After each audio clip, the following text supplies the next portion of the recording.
Revelation 2020. From the 8th of August 1941. Inner voice. Thought. Deed. Anything a person's innermost feeling objects to does not comply with God's will either, providing his willingness to serve God determines his thoughts and actions. He is exposed to the most varied temptations from the adversary's side. Every weakness of will is used by him in order to cause him harm. Yet an earthly child devoted to God also feels the most subtle impulses directed against it, and therefore everything the human being affirms in his innermost heart will be right, and that which fills it with discomfort will be wrong. Even that which benefits the comfort of his body will make him feel slightly uneasy if it does not comply with divine will but corresponds to the adversary's will instead. For this reason the human being should pay attention to the gentle voice in his heart and always follow it.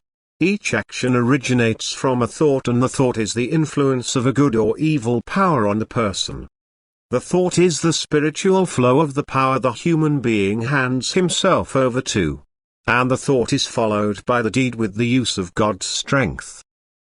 If a positive thought comes to a person, that is, if he receives the mediation of good spiritual beings, he cannot do anything but execute these thoughts by availing himself of the indwelling strength and activating his will.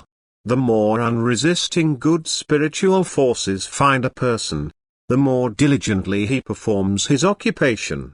The more he utilizes his thoughts, and this is tireless work, it is constant activity.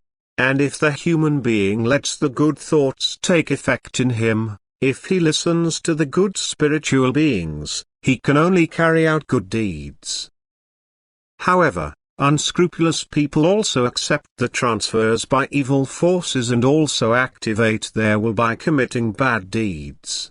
Yet they will not be prevented from doing so. If they do not heed the inner voice, then all efforts by the good beings are in vain, their influence is minimal, consequently they withdraw from people until they look for God again of their own accord, and thus he allows himself to be found by them.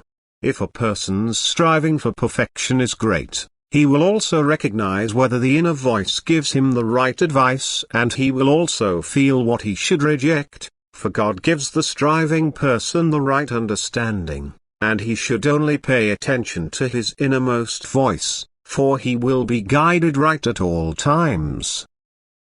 Amen.